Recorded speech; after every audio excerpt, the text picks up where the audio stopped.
जय श्री कृष्ण, जय माताजी, हर हर महादेव।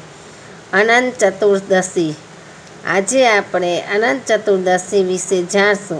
અનંત ચતુર્દશીને દિવસે 10 દિવસના ગણપતિ ઉત્સવનો અંતિમ દિવસ માનવામાં આવે છે।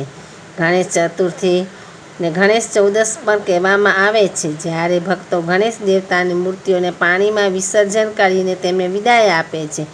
એ દિવસને એ અનંત ચતુર્દશીનો દિવસ હોય છે। હવે આપણે એની એક દંતકથા વિશે જાણશું।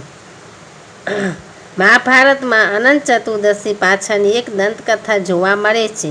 તે સુશીલા નામની એક સ્ત્રીની વાર્તાનું વર્ણન કરે છે, જે નદી કિનારે અનંતની પૂજા કરતી સ્ત્રીઓમાં એક જૂથ મળીને તેઓને સમજાવ્યું કે આ વ્રત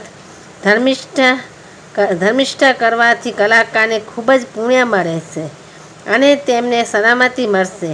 અનંતનું સ્વરૂપ દર્ભ પવિત્ર ઘાસમાંથી બનાવવામાં આવ્યું હતું અને તેને એક ટોપલીમાં મૂકવામાં આવ્યું હતું, જ્યાં સુગંધિત ફૂલો, તેલનો દીવો, ધૂપ, લાકડીઓ અને તેમણે તૈયાર કરેલા ખોરાકથી તેની પૂજા કરવામાં આવી હતી। સુશીલા ધાર્મિક વિધિમાં મહિલાઓ સાથે જોડાઈ ત્યારબાદ તેના કાંડા પર 14 ગાંઠવાળો સંસ્કારનો દોરો બાંધવામાં આવ્યો। ત્યારબાદ તે તેના પતિ કૌંડિન્ય નામના ઋષિ સાથે જોડાઈ ગઈ। આ દંપતી અમરાવતી નામના નગરમાં પહોંચ્યું, જ્યાંના રહેવાસીઓએ તેમની ધર્મનિષ્ઠા માટે તેમનું સ્વાગત કર્યું અને તેમને એક વિશાળ ઘર આપ્યું। કૌંડિન્ય સમૃદ્ધ થવા લાગ્યો અને ખૂબ જ ધનવાન બન્યો। એક દિવસ કૌંડિન્યે સુશીલાના કાંડા પરનો દોરો જોયો।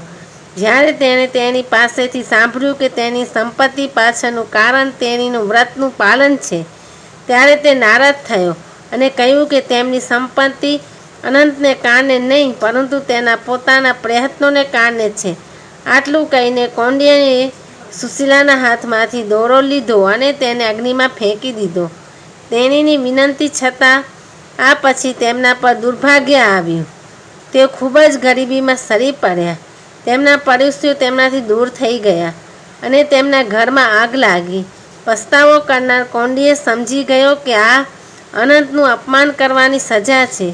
તે એક જગ્યાએથી બીજી જગ્યાએ ફરતો રહ્યો, અનેક પ્રાણીઓ અને તરાવોને પૂછતો રહ્યો કે શું તેઓ તેને કહી શકે કે તે દેવતા ક્યાં શોધી શકશે, અને અનેક અસામાન્ય દ્રશ્યો તેને જોવા મળ્યા। અંતે અનંતે એક વૃદ્ધ બ્રાહ્મણનો વેશ ધારણ કર્યો અને તેની સમક્ષ હાજર થયો, જેના પછી કૌંડિન્યએ ક્ષમા માટે વિનંતી કરી। કૌંડિન્યએ તેને ભટકવા દરમિયાન જોયેલા અસામાન્ય દ્રશ્યોનું મહત્વ સમજાવ્યા પછી અનંતે કૌંડિન્યને માફ કરી દીધો। તેણે તેને 14 વર્ષ સુધી અનંત ચતુર્દશી વ્રત પાળવાનું કહ્યું। તેના મૃત્યુ પછી તેને સમૃદ્ધિ અને તારાઓના શાશ્વત નિવાસનું વચન આપ્યું। આમ કૌંડિન્ય અને સુશીલાએ વ્રત પાળ્યું અને ત્યારબાદ સુખી જીવન જીવ્યું। હર હર મહાદેવ। જય શ્રી કૃષ્ણ, જય માતાજી। ઓમ નમો ભગવતે વાસુદેવાય।